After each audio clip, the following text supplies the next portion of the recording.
Est-ce qu'on t'a déjà parlé de l'enfance brisée du petit de Maman j'ai raté l'avion? On t'explique tout dans Krusty. Merry Christmas!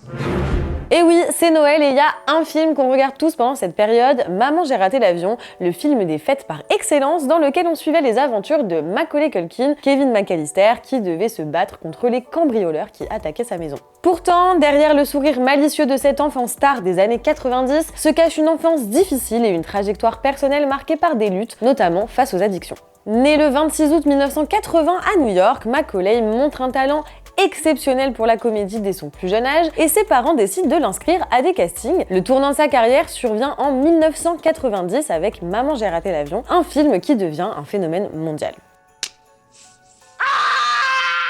À seulement 10 ans, Macaulay Culkin est propulsé au rang de superstar. Son cachet pour ce film, initialement modeste, grimpe rapidement pour ses projets suivants, faisant de lui l'un des enfants acteurs les mieux payés de l'histoire. Le salaire de Macaulay Culkin a été multiplié par 45 entre le premier et le deuxième épisode de Maman j'ai raté l'avion. S'il n'a gagné que 100 000 $ pour le premier opus de la saga, le jeune acteur a empoché un beau cachet de 4,5 millions de $ pour le second. Sa carrière continue ensuite avec des succès comme My Girl en 1991 et Richie Rich en 1994, mais derrière cette image publique dorée, sa vie personnelle commence à se détériorer. La célébrité de Macaulay place une énorme pression sur ses épaules. Son père, Kit Culkin, joue un rôle central mais controversé dans sa vie. Il prend le contrôle total de sa carrière, devenant également son manager. Il impose à son fils un emploi du temps harassant, le privant de loisirs, d'amitié et d'une scolarité stable. Les témoignages de l'époque décrivent Kit comme un homme autoritaire, parfois abusif, obsédé par le succès de son fils et évidemment les revenus qu'il générait. Il a souvent été accusé de traiter son fils davantage comme une source d'argent que comme un enfant. Ce contrôle strict, associé à un emploi du temps chargé, prive Macaulay d'une enfance ordinaire. Les tensions familiales explosent en 1995 lorsque ses parents se séparent. Une bataille juridique pour la garde et surtout la fortune de Macaulay s'ensuit. À seulement 15 ans, il a demandé à être émancipé. Je cite, « C'était l'une des meilleures choses qui pouvaient m'arriver. Cela faisait un moment que je voulais une pause, alors je leur ai dit,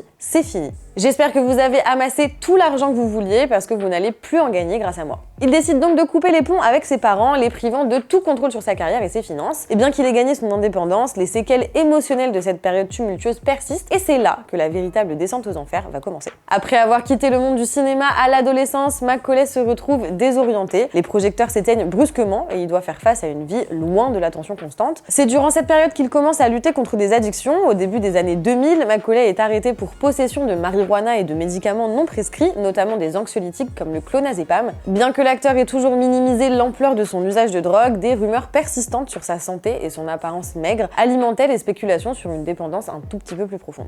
En parallèle, Macaulay se retire presque entièrement de la vie publique, préférant vivre une existence discrète à New York. Cette période est marquée par des relations amoureuses instables, notamment avec l'actrice Mila Kunis, avec qui il a une relation de presque 10 ans. Malgré ces années sombres, Macaulay Culkin commence à retrouver un équilibre dans les années 2010. Il s'engage dans des projets artistiques alternatifs, comme son groupe de musique humoristique The Pizza Underground. Il apparaît également dans des rôles secondaires au cinéma et à la télévision, prouvant qu'il n'a pas complètement tourné le dos au monde du divertissement. Dans une interview accordée à Esquire en 2020, il revient sur son passé avec une rare franchise, expliquant qu'il a trouvé la paix en vivant loin d'Hollywood et en gérant ses propres choix de carrière. Aujourd'hui, il est en couple avec l'actrice Brenda Song, notre London Tipton à nous, avec qui il a accueilli un enfant en 2021. Et toi, tu connaissais l'histoire de Macaulay Culkin ?